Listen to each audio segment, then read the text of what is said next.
All right. So today we're going to start a conversation on winning the war in your mind, which is the masterclass from Craig Groeschel's newest book, the same title, Winning the War in Your Mind.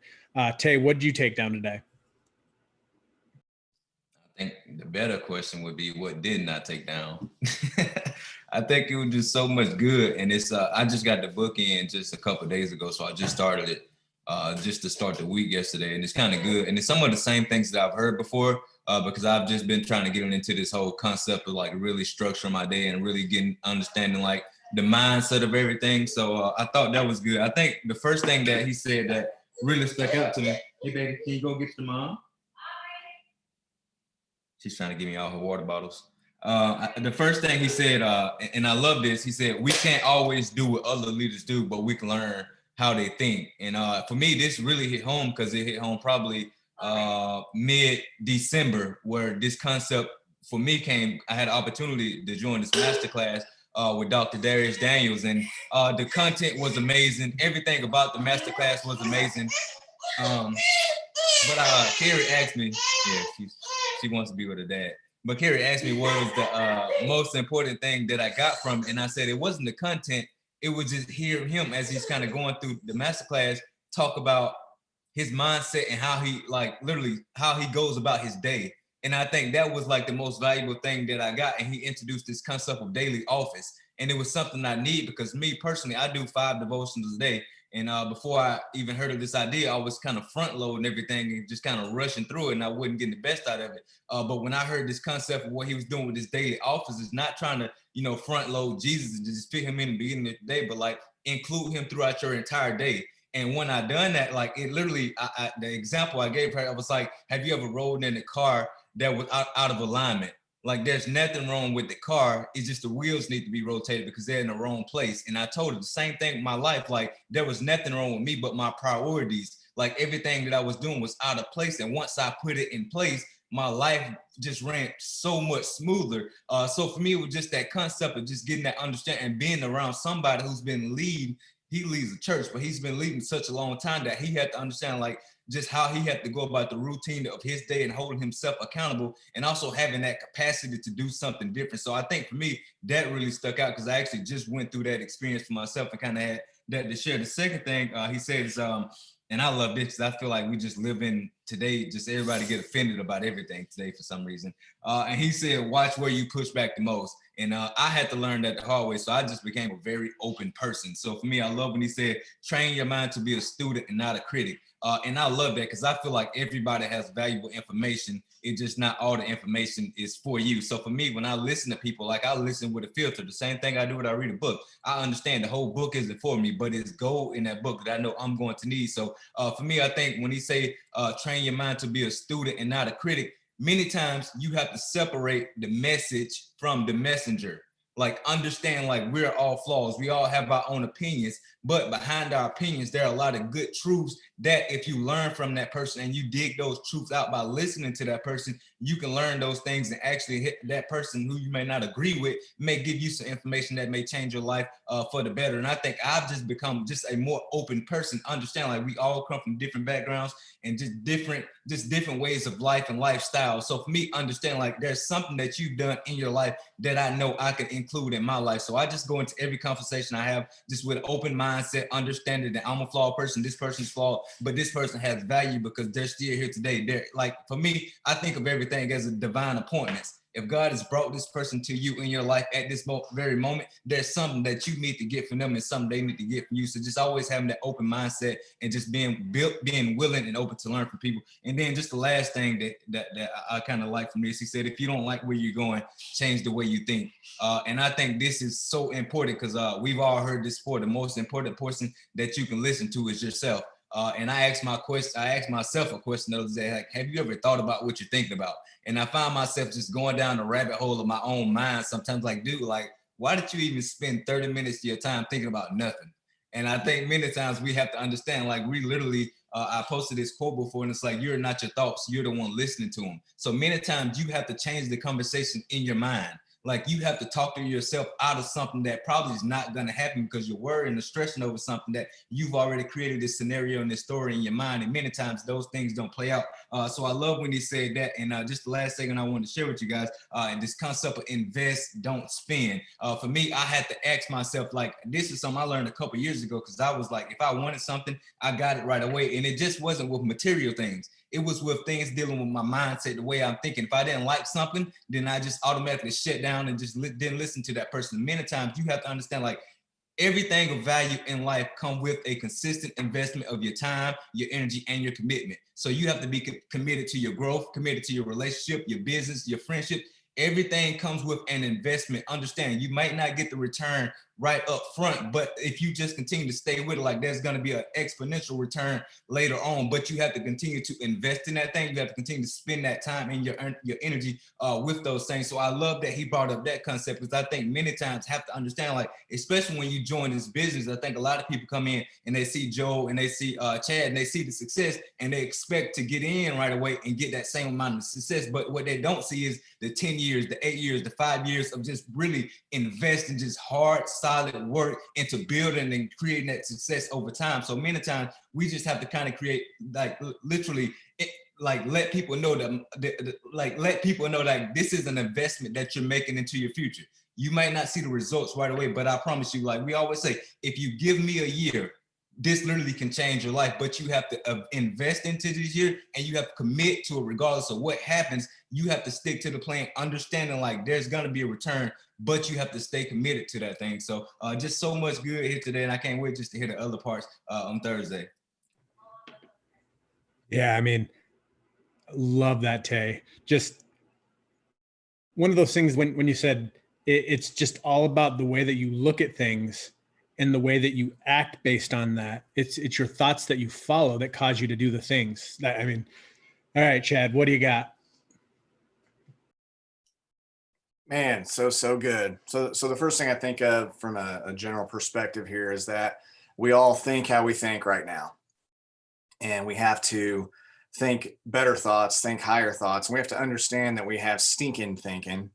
We have to get rid of that stinking thinking and just continue to take those thoughts captive, identify those, and get around people who are more, have advanced further than us and understand how they're thinking, because then we can change the way we think. And what I learned a long time ago was, if we want things to change, then we have to change. And the best thing that we can change is our mindset. So I had 17 points, but I'm not going to hit them all. It was just so good. He said how other leaders think is more important than what they do. And I think that's huge. There's a really good book called What to Say to Yourself when, what to tell yourself when you talk to yourself, or something about talking to yourself. I can't remember the exact name of it. But find a leader several steps ahead of you. Take cover, watch where you push back the most. Be willing to be wrong. That's just humility, right? That's called, our default mode is pride, being prideful. And so we have to understand, we have to actually sell ourselves on why we should be humble, because that's rare. And then just understand that that's going to be most helpful for everyone around us.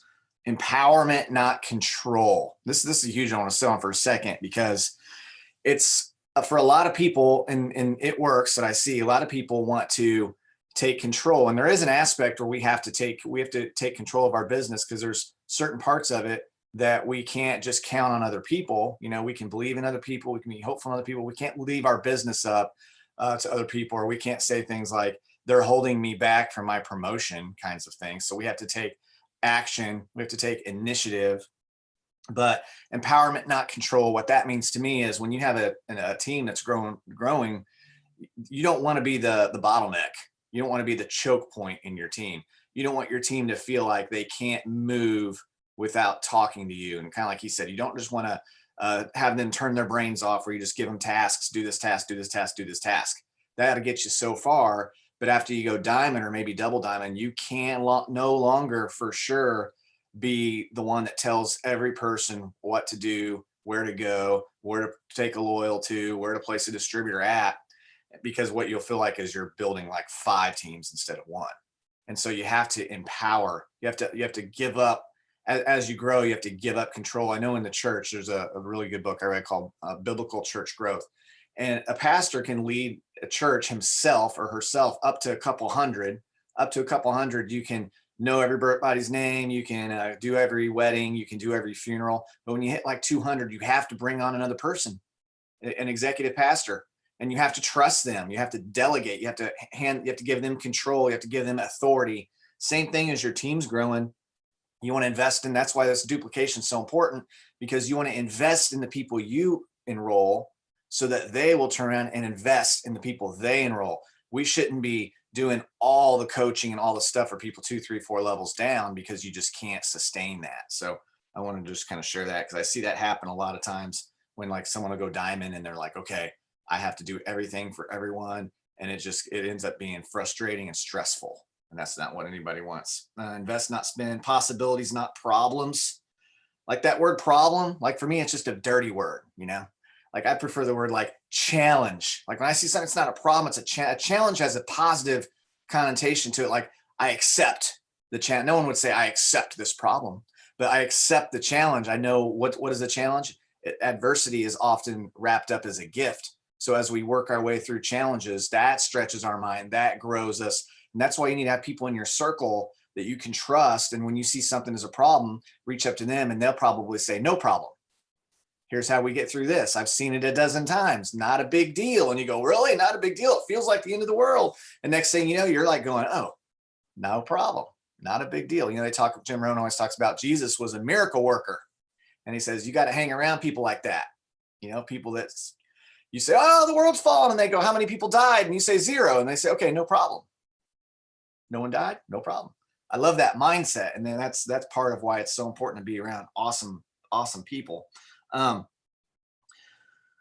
Don't overestimate your own importance. This undervalues the people around you. Man, so we had a person on our team one time, and she called her team, no longer with us, but she called her team minions. And I was like, that kind of has a connotation that they're just here to like serve you. You know, you're like the boss, you're like the big person, the big boss with the whip, and that was kind of how, from my perspective, kind of how the team was run, you know, when I watched it. So you want to just value people and give people the freedom to grow and to change and applaud them along the way. You want to have a culture where people feel okay to make a mistake, because that's how we learn. You know, we learn from making mistakes. He says this means other leaders don't grow or they don't stay. So you have to create a culture where people have the opportunity to grow or they're going to leave. John Maxwell says you grow or you go. And so what are we doing to empower our teams to grow? I think that's an important thing to think about. And, you know, this idea of thinking, you know, if you ever watch Blue's Clues, right? He had his thinking chair. John Maxwell has a thinking chair. He's like, now that I'm sitting in this chair, I'm going to take this time to think and grow rich. Think like a billionaire, become a billionaire. As a man thinketh, so he is. We are what we mostly think about. And so this thinking, and Pam Souter would say, if you're going through a rough time, take a journal and for 3 days, write down every thought. So you can actually have an objective viewpoint when you look back on your thoughts and go, wow, man, I'm sure I'm thinking about that a lot. That's not serving my future. That's not helping my team. Thinking like, oh, they're going to quit on me. Oh, they're going to quit on me. Oh, they're going to. Well, of course, if you think, oh, they're going to quit on me all day long, then they start quitting. And you're just like, it just affirms your thoughts.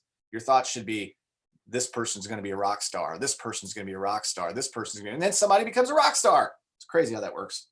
I'm going to skip a few right here. I'm only on number 10, so I got like 7 more to go through. The strength of your organization is a reflection of who you empower. Man, that's huge. Leaders think differently about resources. Investing, not spending. I love that one. Tate kind of covered that one. And I love this one. Spending is a trade. Investing is expecting a return. Expectation is invitation. You know, it's like you woke up today, you're either expecting good things to happen or you're expecting not so good things to happen.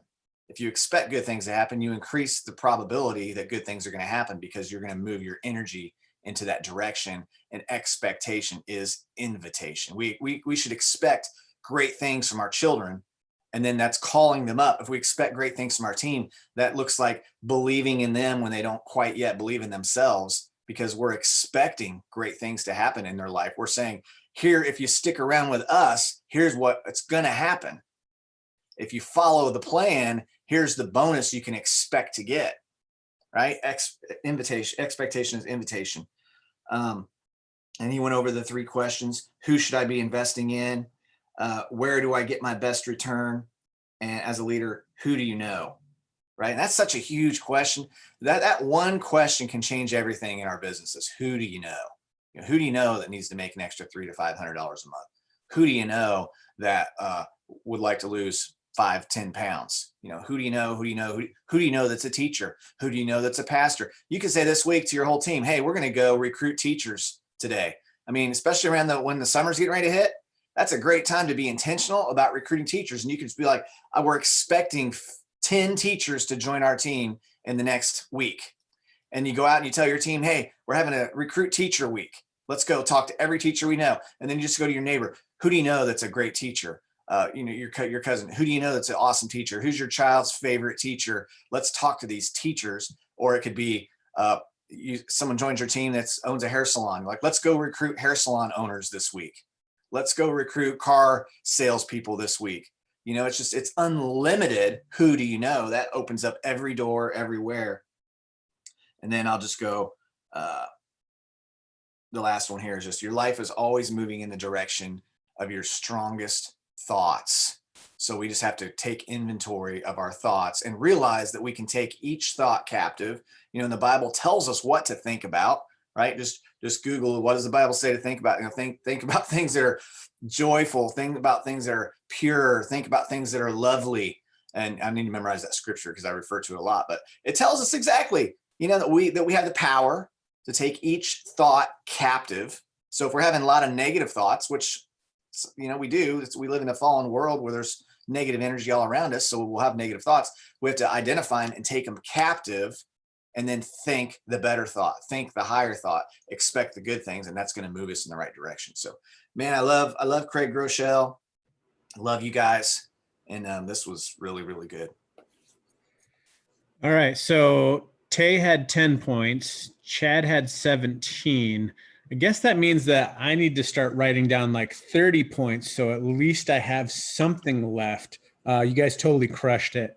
I'll go ahead and start with the first point, which was how the best leaders think. What he said was, most people want to know, what do other leaders do? It's a constant in our business. What is this leader doing? When you hear somebody announced on the call, what are they doing? What are they doing? What are they doing? And he said the better question to ask is, how do others think? And the reason why is because when you start thinking differently, you start doing things differently, because what you do follows what you think.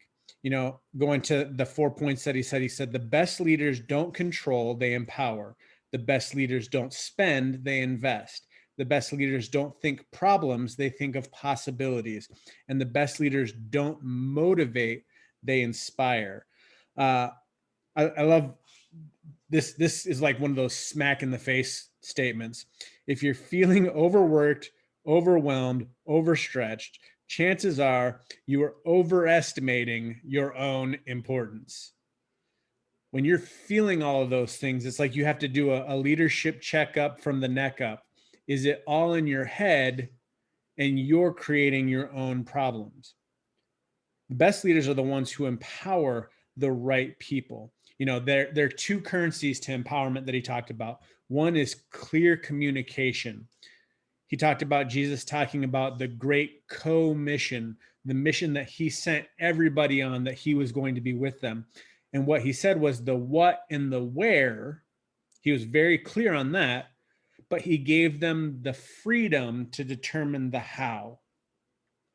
Our clear communication to you is the let's go ruby, let's go emerald, let's go diamond. Okay, well then we've got the steps to success. We've got the daily task list. Now, within those, you have the freedom to determine how you're going to accomplish those daily tasks. how you're going to get to Ruby, who you're going to bring along with you. With that, the second empowerment currency is genuine trust. We have to trust you to do the work. He said, you're doing it wrong if you're thinking everything needs to be done by you because nobody else is going to do it right. When that happens, that's when you become overworked and overwhelmed, is because nobody can do it as good as you. But if you would just trust some people to do a little bit of the work and slowly give away that control by empowering others, you'll quickly see how much it multiplies. He said you can have control or you can have growth, but you can't have both. That's huge. Next one is talking about thinking about investing versus spending. When you're spending, it's a trade. You're giving up something for something else, and there's nothing after it. You're going to lose something in order to get something. With investing, it's expecting an exponential return for what you put in. But at the same time, it's something that you're investing in now for the future. You're putting something in the present for a goal that can happen down the road. He talked about resource allocation, directing your resources strategically to accomplish your goal. And he said one of the biggest ones that people always talk about is time. Are you allocating your time correctly to achieve the goals? I talk about this all the time. So you have a goal to go Ambassador Diamond, but you're putting in 1 hour of work a week. Do you think that workload is going to achieve your goal in a time frame that your mind thinks is going to take place? The problem is you're going to get burnout and frustrated because of the fact that your actions, where you're allocating your resources, is not congruent with your goal. So that gap in between is the frustration gap. And that's where most people end up giving up. So make sure that you're using your resources and allocating them to get the goal that you want. He said, think investing, not spending, because best leaders invest in others. When you're spending most of your time on yourself, you're not compounding the way that you should be, because 1 times 0 is 0. But now you start putting that into other people, and that's when multiplication starts taking place. He says, specifically with time and investing in other people, you have time for what you choose to have time for. You have in your life who you choose to have in your life. So the question is, who should I invest in? Well, look at your organization, your team, and look for the people that are doing. Those are the people that you should be spending your time in. We talk about the 80-20 principle all the time. Spend your 80% time with the 20% that are actually out doing the work. The 80% that constantly come to you with questions and complaints and problems normally aren't the ones that are actually doing the work. So you need to make sure that you're investing in the correct people. Then you got to ask yourself, where do I get my best return as a leader? So where are your gifts and where does your knowledge flow from freely? Know these things, know your talents, know your gifts, and spend most of your time in your strength zone. I love that he said this. God wants a return for the investment he made in you by giving you your gifts and talents. By looking for return, he said that's not greed, that's an expectation. When you're investing in something, you're doing it because you know that it's going to bear fruit. All right. Man. What I'll go ahead and do is I'll end here because I know we've got tons to cover in the next session. We've got 2 more to go through in this Winning the War on Your Mind. Guys, take a moment to go back through and listen to this and take notes on your notes, because this is one of those things, like he said, where your leadership goes is where your greatest thoughts are. And like Chad said earlier, your thoughts are where you're going. Tay said the same thing. What you think and what you say to yourself directs where you're going. And I'll say this, you've gotten as far as you have today based on your best thoughts. If you want to go above and beyond where you are, you need to go out and get some greater thoughts. So tune in next time so we can give you some greater thoughts on some amazing ways to upgrade your leadership, guys. Go out and make it an awesome day. We'll see you here again soon.